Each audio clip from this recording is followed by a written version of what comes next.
আসসালামু আলাইকুম। আজ আপনাদের একটা কুচি কাটার ম্যাট ডিজাইন দেখাবো। তো শুরু করা যাক। আমি এখানে 5টা চেইন করে প্রথমে একটা রাউন্ড শেপ করে নিয়েছি এবং রাউন্ড শেপের মধ্যে 16টা ডাবল ক্রোশে তুলেছি। 16টা ডাবল ক্রোশে করার পর প্রথম ডাবল ক্রোশের সাথে জয়েন করে দিতে হবে।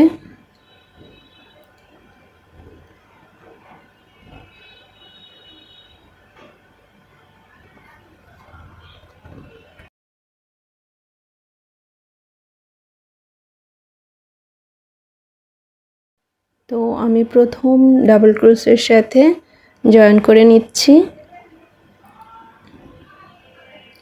এখন 3টা চেইন, এই 3টা চেইন একটা ডাবল ক্রোশে হিসাবে ধরা হবে। তারপর সাথে আরও 2টা চেইন দিয়ে সেম ঘরে আরেকটা ডাবল ক্রোশে, যাতে এটা একটা ভি শেপ হয়।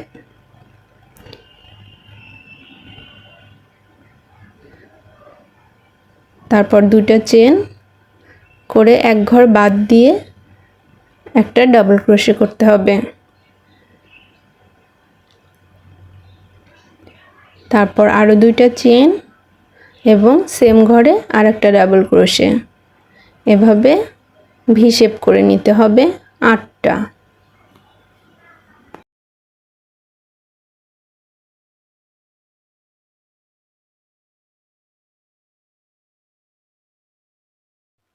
তো আমি 8টা ভি শেপ করে নিয়ে 2টা চেইন করে প্রথম ডাবল ক্রোশের সাথে জয়েন করে দিচ্ছি। পরবর্তী লাইনের শুরুতে 3টা চেইন করে একটা ডাবল ক্রোশে ধরতে হবে এবং আরেকটা ডাবল ক্রোশে সেম ঘরে করতে হবে। তারপর 2টা চেইন, আবার 2টা ডাবল ক্রোশে, তারপর একটা চেইন, তারপর অন্য একটা ভি শেপের মধ্যে আবার 2টা ডাবল ক্রোশে, 2টা চেইন এবং আবার 2টা ডাবল ক্রোশে, তারপর আরেকটা চেইন করে অন্য ভি শেপের মধ্যে সেমভাবে করে যেতে হবে।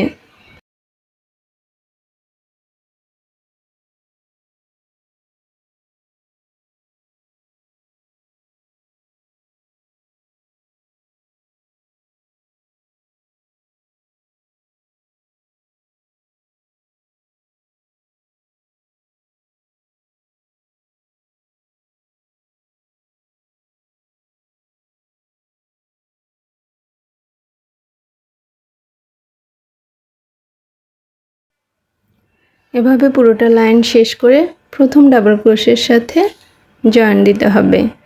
পরবর্তী লাইনে আমি ব্লু কালার ব্যবহার করব, তাই সুতা জয়েন করে নিচ্ছি এবং এই লাইনে প্রতিটা ভি শেপের ভিতরে যেখানে 2টা করে ডাবল ক্রোশে ছিল সেখানে 3টা ডাবল ক্রোশে, 2টা চেন, আবার 3টা ডাবল ক্রোশে,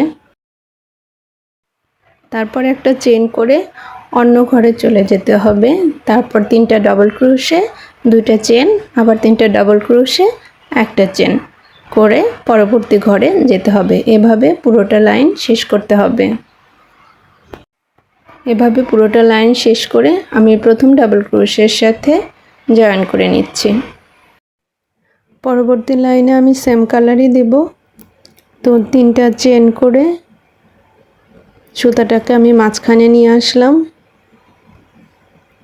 এখন আবার 3টা চেন করে একটা ডাবল ক্রোশে, এভাবে এখানে 4টা ডাবল ক্রোশে দিতে হবে।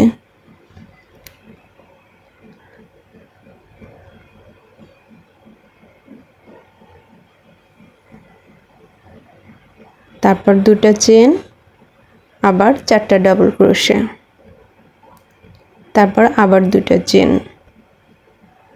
তারপর পরবর্তী ঘরে আবার 4টা ডাবল ক্রোশে, 2টা চেন, আবার 4টা ডাবল ক্রোশে, 2টা চেন, এভাবে এই লাইনটা শেষ করতে হবে।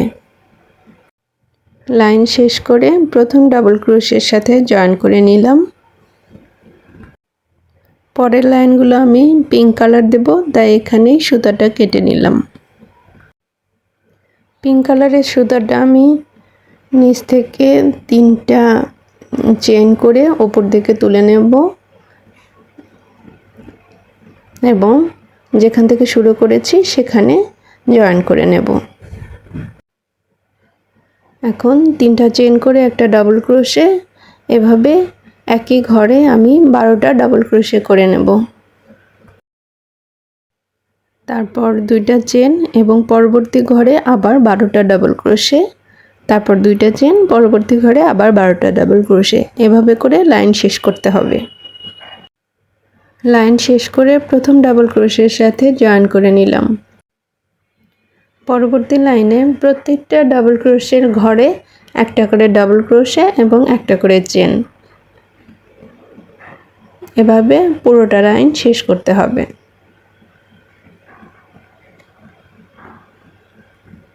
প্রথমে 3টা চেন করে একটা ডাবল ক্রোশে ধরা হলো, তারপর একটা চেন, তারপর ডাবল ক্রোশের ঘরে একটা করে ডাবল ক্রোশে, তারপর একটা চেন, আবার একটা ডাবল ক্রোশে, এভাবে লাইন শেষ করতে হবে।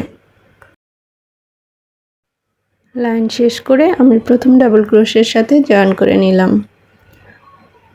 পরবর্তী ঘরে প্রত্যেকটা ডাবল ক্রোশের ঘরে 4টা করে চেন এবং পরের ডাবল ক্রোশের ঘরে গিয়ে জয়েন করতে হবে, মানে এই লাইনটা শুধু চেন, 4টা করে চেনের লাইন হবে।